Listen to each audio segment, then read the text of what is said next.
Shalom Bapak Ibu Saudara yang terkasih dalam nama Tuhan. Apa kabar hari ini? Pasti lebih baik karena Tuhan terus selalu menyertai kita.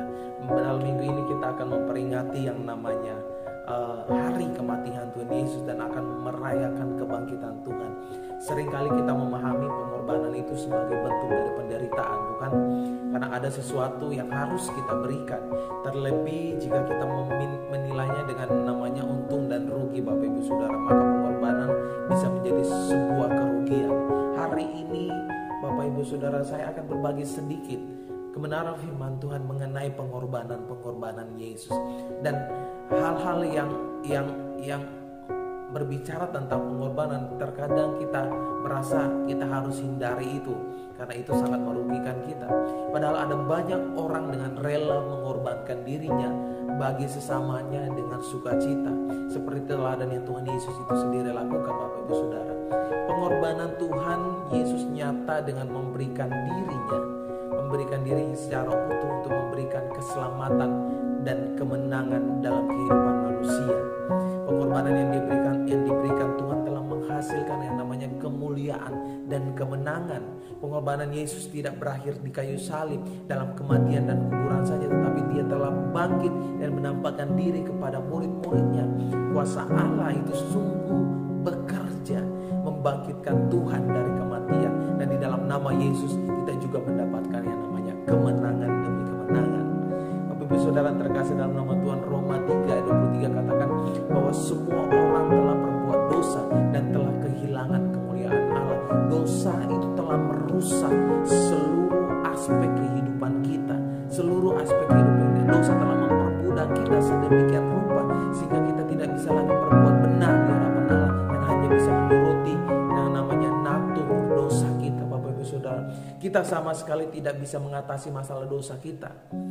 Satu-satunya jalan adalah melalui Yesus Kristus yang menebus dosa-dosa kita. 1 Petrus 2:24 katakan ia sendiri telah memikul dosa kita di dalam tubuhnya di kayu salib, supaya kita yang telah mati terhadap dosa hidup untuk kebenaran. Oleh biru-birunya kamu, saya, saudara, kita disembuhkan oleh Tuhan. Makna apa yang bisa kita pelajari dari ayat ini Bapak Ibu Saudara? Ketika Yesus harus memikul dosa kita, dosa yang harusnya ditimpakan kepada kita, tetapi Yesus menggantikan itu semuanya. Menggantikan kita Bapak Ibu Saudara. Sehingga mungkin orang-orang di luar sana mengolok-olok dan berkata hanya orang bodoh, hanya orang tolol yang mau melakukan itu semua, yang mau melakukan hal-hal seperti itu. Justru tetapi Allah juga, karena disinilah letak kasih Allah kepada umatnya. Seperti Yohanes 3:16 berkata, karena begitu besar kasih Allah akan dunia ini sehingga ia mengaruniakan anak yang tunggal supaya setiap kita tidak binasa melainkan memperoleh kehidupan yang kekal. Bapak Ibu Saudara terkasih dalam nama Tuhan, disinilah letak kasih Allah kepada umat manusia, kepada kita semua, kepada setiap orang-orang yang percaya.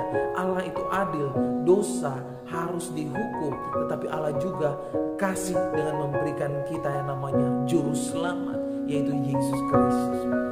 Sungguh berbahagia kita Bapak Ibu Saudara, kita mengalami hal itu. Sungguh hal yang membanggakan karena kita punya Tuhan Yesus yang sungguh luar biasa.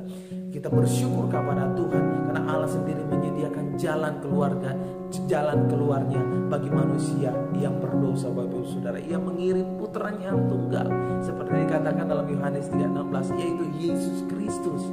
Berbahagialah kita untuk menanggung hukuman dosa manusia, sehingga setiap orang yang percaya kepadanya tidak lagi berada di bawah yang namanya hukuman dosa atau hukuman Allah.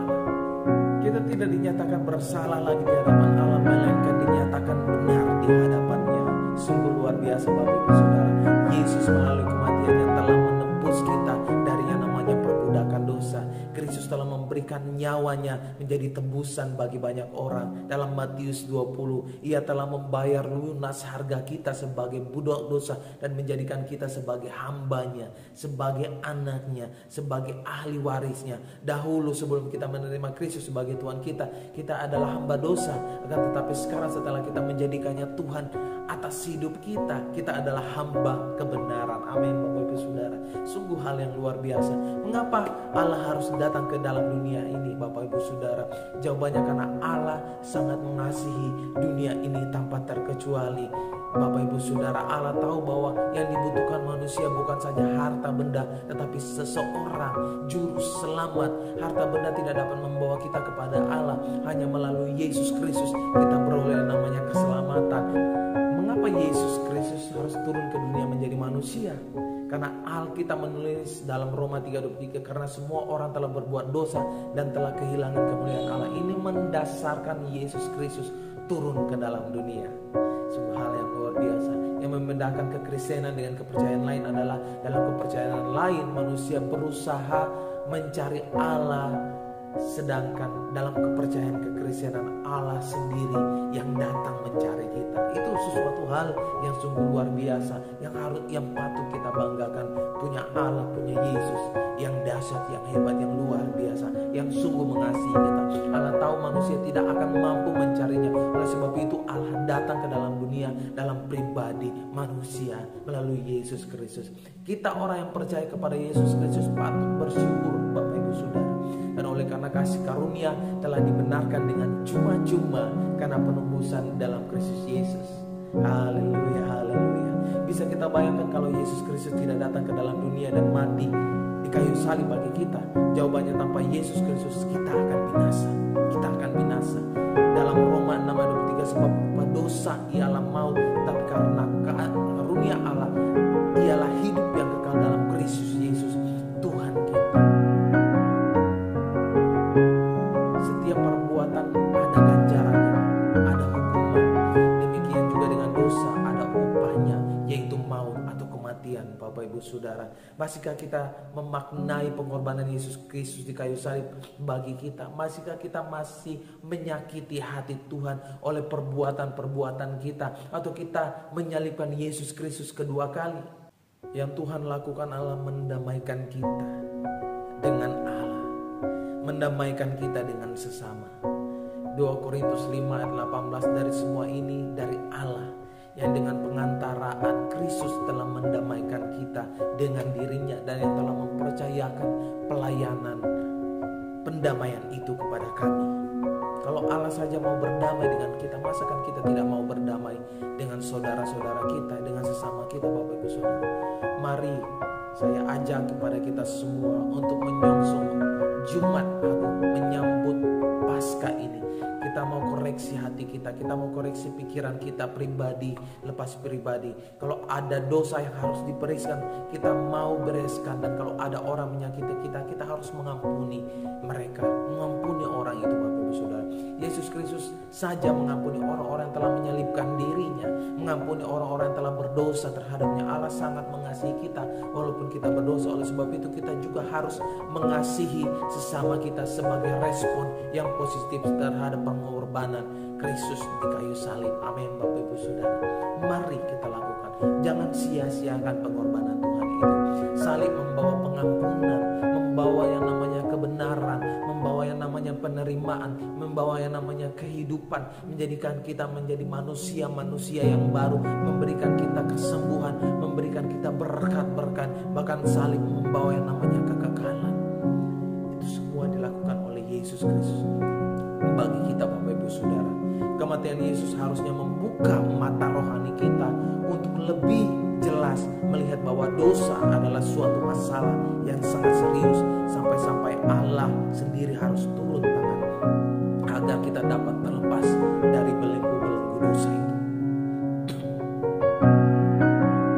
Saudara yang terkasih dalam nama Tuhan, seberapa seriuskah saudara memandang dosa dalam kehidupan saudara? Apa upaya yang saudara lakukan untuk mengatasi dosa-dosa itu?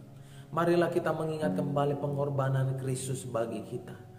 Kiranya hal ini memotivasi kita untuk hidup bagi Dia, untuk hidup sepenuhnya bagi Dia. Jika saudara belum menjadikan Kristus sebagai Tuhan dan Juru Selamat pribadi saudara, ketahuilah bahwa Allah telah mengutus putranya yang tunggal bagi kita, yaitu Yesus Kristus, untuk menjadi korban kebenaran, penebusan, dan pendamaian bagi dosa-dosa saudara.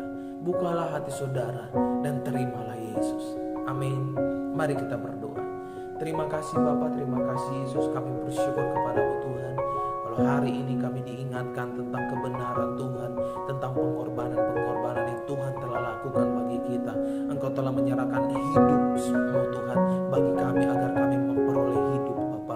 Engkau telah mati di kayu salib agar kami hidup bagi Kristus, agar kami hidup mengalami kehidupan kekal itu Bapa, agar kami diselamatkan.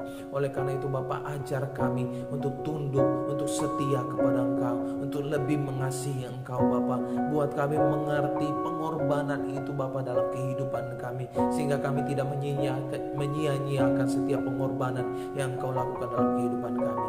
Terima kasih Bapa, hamba-Mu telah selesai berdoa. Biarlah firman ini terus menjadi rema bagi setiap kita mendengar, bagi setiap kami yang mendengarkan Bapa.